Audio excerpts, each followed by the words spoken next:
What's up guys, my name is Ace, and yesterday the Continuum DLC, which is DLC 2, has now been announced for Infinite Warfare. We got a bunch of screenshots, we got a little trailer for the zombies, and the most interesting thing for me at least is it looks like Modern Warfare 2's Rust is making a return.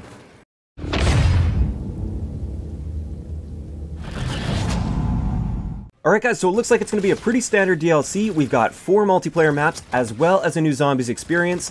Let's just get the zombies over with right up front. I'm not really much of a zombies guy, so I'm not looking into too many details with this, but the zombies is called Shaolin Shuffle. And with this one, it's kind of a funky kung fu sort of style. Reminds me a lot of the old Bruce Lee movies and things like that.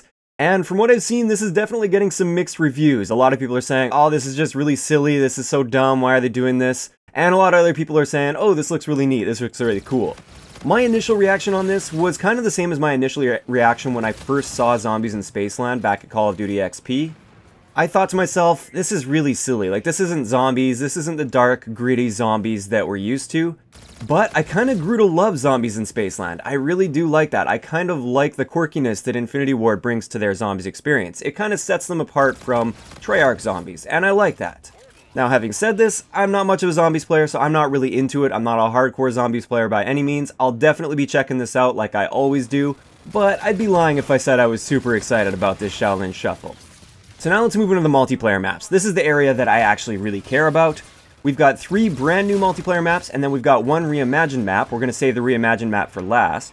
The first map that we have is called Turista, and this one looks like it's in some sort of a futuristic resort. There's a big waterfall through it. Really neat looking map, really bright and vibrant colors, and I really do like that, but there's really no indication of the size of this map. Like, the area that you can see in the screenshot could just be a very small portion of the map, or that could be the majority of the map. We really don't know at this point, but I do think the theme looks pretty neat. So next up we've got Scrap, and Scrap initially I thought, oh, we got another snow map, and then I realized that's not snow, we're on the moon, because you can see Earth in the background there. And it looks to be some sort of like a junkyard on the moon. I'm interested to see what they're going to do with gravity on this one. I'm assuming we're going to have normal gravity. It's going to play out like normal, but I mean, we are on the moon, so I don't know how they're going to handle that. For this one, it looks like there's going to be a lot of choke points or really small tunnel areas that go into the more open areas. So I'm interested to see how this one ends up playing out, but I feel like this is going to be one of those maps where people are often forced into those choke points, which can be good and bad at the same time, depending on which side of it you're on. Now getting into the third map, this one is called Archive, and this one looks really cool. It's got a shark in the middle of it.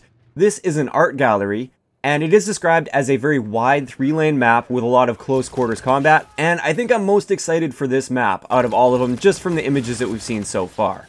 I really like maps that are clean and not really cluttered and lots of clean lines and everything like that, so I really think I'm going to end up liking this one. But again, we haven't seen the actual layout of the map, so we'll just see how it turns out. Moving on to the final map we have here, this is Excess, and Excess is a reimagined map from Modern Warfare 2, which was Rust. And if you didn't play Modern Warfare 2, you haven't heard of Rust, Rust is one of those really small maps that's great for like 1v1s, and it's just absolute chaos with 6v6, even with a boots on the ground Call of Duty. So I'm interested to see how this one plays out with the boost jumping and everything like that. I think it's going to be even more chaotic. Spawns are going to be crazy most likely, but that's going to happen when you have a super small map like this. If you guys play Modern Warfare Remastered, picture Shipment. This is basically the Shipment of Modern Warfare 2. Now, one thing I did notice just by looking at this image, it looks like they might have scaled it up a little bit, and I kind of hope that that's the case. I hope they took the same layout, they just made the map slightly bigger, like still have it that really small map that's great for 1v1s and everything, but I'm hoping they scaled it up just slightly so it's a little bit less chaotic than you would picture Rust being with advanced movement. Now with this map, I'm definitely picturing the possibility of a 24/7 Excess playlist. Now I don't fully understand it, but the community really tends to like playing on these really small and chaotic maps. Just picture like Nuketown for instance, or Shipment. And generally in the past when they had 24/7 playlists for something like Nuketown, the population was quite high on those. So I could definitely see them doing that in the future with this map. Although one potential issue with that is this is a DLC map, so I don't know if the population is going to be quite high enough for them to be doing an individual map playlist for a DLC map. But I do think it would be kind of neat, even though I probably wouldn't be playing it much myself. So that's all I really wanted to talk about today. I'd love to hear your guys' opinion in the comment section below. First off, what do you think of the zombies experience, Shaolin Shuffle? And second, what is the multiplayer map that you're looking forward to most in the upcoming DLC? If you enjoyed the video, a like rating is always appreciated, and don't forget to subscribe for more if you haven't already. I'll talk to you guys next time.